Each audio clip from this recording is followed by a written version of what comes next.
I'm going to teach you something really, really important today. Deal makers, what's up? My vision is to completely and utterly disrupt the market for buying and selling small businesses all over the world. Hey guys, Carl Allen. I am absolutely leveraged up to the hilt with technology today. I've got a remote control, play, record, gizmo for the camera, and I'm wearing a lapel mic. And I just had a quick sound test, and the sound is really, really important. And this is really awesome, guys, because I'm going to teach you something really, really important today. So having great visual and great sound is going to maximize your learning experience. So what are we going to talk about today? We're going to talk about your buy box. So what does that mean? So your buy box is what type of business are you going to buy? We're not talking about what type of deals that you're going to do. There's 7 different types of deal that you can actually do. We're going to get to that in another video, but today we're going to talk about deal specification, your buy box, what's in your buy box and what's not in your buy box. We're also not going to talk today about the hottest sectors that I'm doing deals in. We'll do another video for that. This is a generic protocol which will organize all of your deal flow into what's a good deal for you and what's a bad deal for you, irrespective of hot or cold sectors and irrespective of the 7 different types of deals that you're going to do. So as part of this 3 video sequence, you're really going to distill down exactly what sectors that you want to do deals in, exactly why you want to do deals in that sector, which is what we're going to be talking about today, and then the 7 different types of deals that you can engineer to get into business ownership. So your buy box is going to be very, very different to my buy box. So your buy box, your brother's or sister's buy box, your parents' buy box, my buy box, the Uncle Bunky's buy box, they're all different, but they all have to qualify 3 standard principles. So what are they? So number 1 is sector. And for sector, it's all about staying in your lane. So it's really, really important when you're buying a business or doing any type of deal that you're doing deals in areas that you know, areas that you understand, areas that you're passionate about, areas that you can add value to, either through your skill set, through your experiences today, or through the network that you have in the world that you can plug in and add value to the business. Really, really important. So if you're a technology person, for example, let's say you work for IBM and you're a salesperson, so you know a lot about technology, you really understand the industry. So you should be going and buying a SaaS company, or even a web design company, or an IT services company, or a cybersecurity business, something that you're going to understand because you work for IBM. Don't go and buy a gas station or a vineyard or a chemical processing plant. If you're really passionate about those businesses for whatever reason, then go and partner with somebody. So if you can't stay in your lane when you're buying a business, go and partner with somebody that's got those chops, that's got the skills, that's got the grey hair, that's got the experiences, that knows the sector and can add value to you, not only in you doing the deal, because it's really, really important to know a sector. So you can talk to sellers, you can talk to lenders if the deal needs any capital at the closing table, even talking to CPAs and lawyers. If you've no idea what's going on in the industry, it just makes it a lot harder. And deal making is all about simple activities that get you phenomenal results. So it's definitely stay in your lane. The second thing that you need to think about in box number 1 is size. So we focus on absolute minimum $500,000 in annual revenues to an absolute maximum of $10 million. And the sweet spot is really in the $1 to $5 million range. You buy a $5 million business and it's cash flowing at 20%, that's $1 million of cash flow every single year. That's a lot of money. Go and buy 10 of those businesses, you're making 8 figures a year before debt service. Absolutely phenomenal. So you don't need to really go outside of that range. Below $1 million and below $500,000 in some industries, you're really not buying a business, you're buying someone else's job, because for really small businesses, micro businesses, unless you're doing a roll-up, and we'll get into roll-ups as part of the deal types on another video. But unless you're doing a roll-up, less than $1 million or $500,000, there's no middle management layer in place. There's no systems, there's no processes. The owner is the business. All the systems, all the processes, a lot of the work is done by the owner. All of the customer relationships are really between the owner and the customer, not the business and the customer. Once you get to $1 million, you go beyond that, then there's all these different things in place: middle management, systems, processes, proper documented sales relationships. So you can buy the business, the owner can exit after a short handover period, and then you're not going to miss a beat in terms of taking that business to the next level, whether you're going to be working in that business or not working in that business as an owner investor.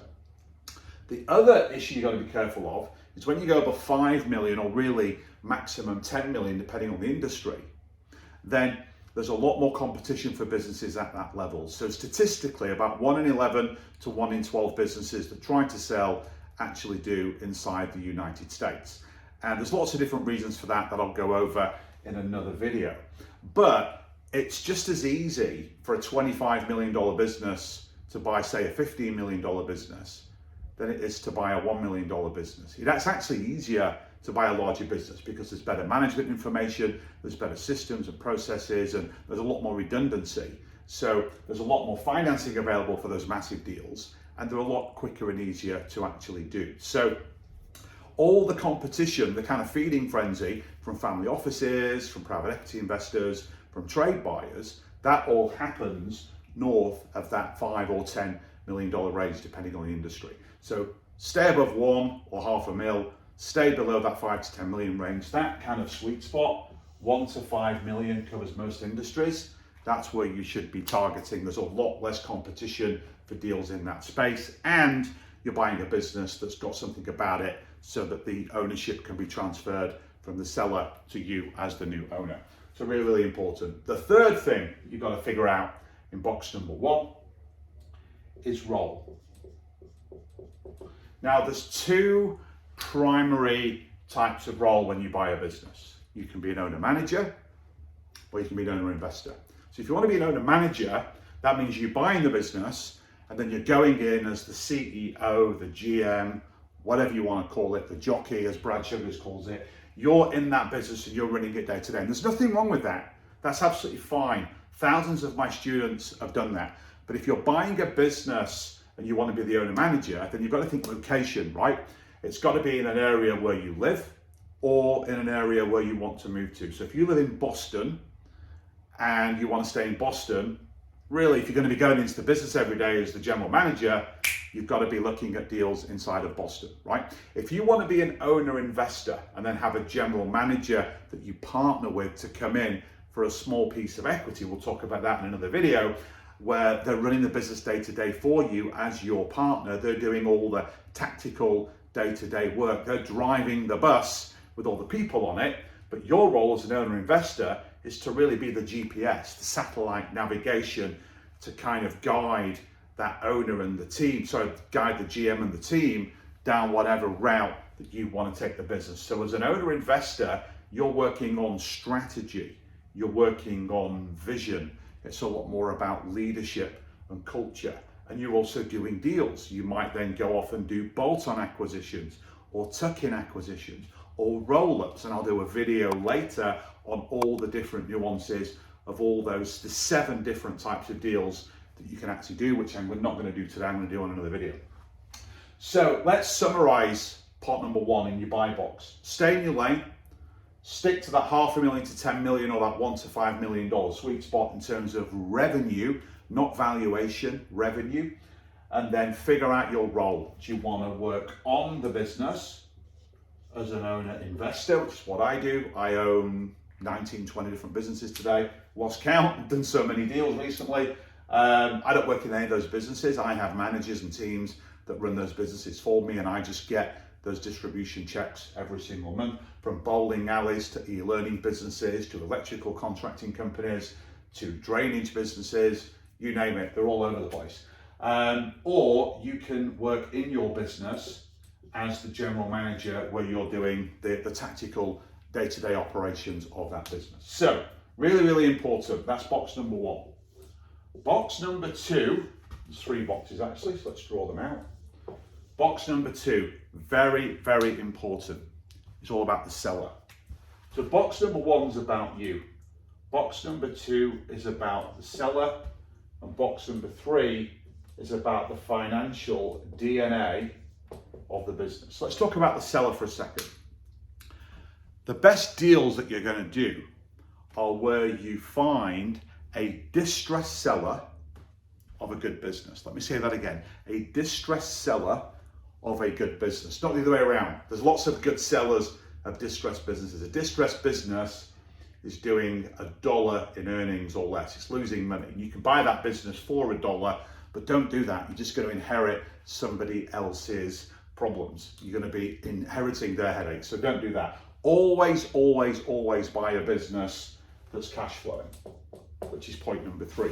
But in point number 2, you want a distressed seller of a good business. Good business means it's cash flowing. You're walking into cash flow on day 1. Cash flow means that you can actually use the cash flow to finance the business. There's also assets on a balance sheet of a business. In a services company or a SaaS company or an Amazon business, you don't have those assets. But in engineering, manufacturing, construction, transportation, anything that's got real estate, equipment, accounts receivables in a B2B, business-to-business operation, you've got all of those different things. But with the seller, what's really important is you understand the why. What is the motivation for selling the business? I'll do another video for you later where we'll talk about the 5 killer questions that you have to ask at the first seller meeting once you've built rapport, once you've built the relationship with that selling business owner. But you need to understand their motivation. What is driving them to exit? Is it retirement? Is it boredom? Is it frustration? Is it burnt out? Are they run out of ideas? Are they sick? Are they dying? Not just them, it could be a family member, it could be a wife, it could be a child. I've just bought a business. It's a horrible situation. I just bought a really profitable business, cash flowing like crazy, from a business owner whose wife and his daughter are both being diagnosed with terminal illnesses. Do you think he really cares about staying in the business? He cares about his legacy. He cares about his employees. So I was able to do a very, very creative financing deal to take that business off his hands. So understanding the seller's why, understanding the seller's motivation to exit the business is really, really important. In traditional industries, more brick and mortar, you're going to see millions and millions of baby boomers coming to market trying to sell.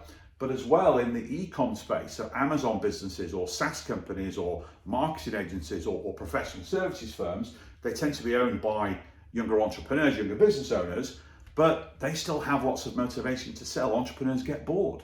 They'll get a business to $1 million. Remember, that was our kind of ideal minimum in the buy box. They get to $1 million. You know how hard it is to get a business to $1 million? It's really, really tough.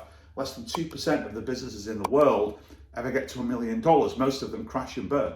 So when you get to $1 million in revenue, a lot of entrepreneurs, they get bored. They think, well, okay, I've done it once. Why don't I sell that business to somebody else who can take it from 1 to 5 million or beyond, and then I can go off and start something else that's really, really cool in the marketplace. So understanding the seller's why is absolutely critical. And then thirdly, just to reinforce that, you need a business with some financial chops, some financial DNA.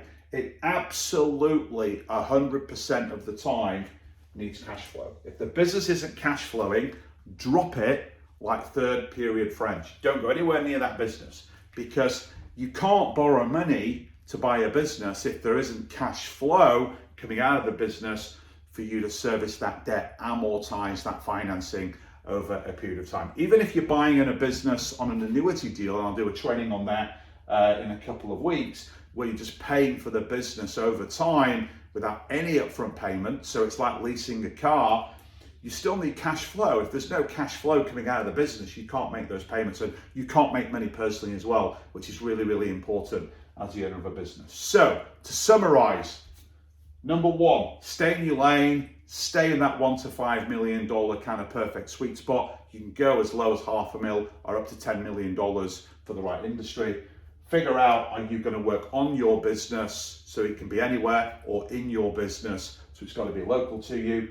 Figure out the seller's why, what's the motivation, why do they want to sell this business, and really truly understand that. And then number 3, make sure it's got cash flow. If it's got assets as well, even better, but it absolutely has to have cash flow or you can't buy it. So I hope you enjoyed that video. Don't forget to hit that bell icon, hit the like button.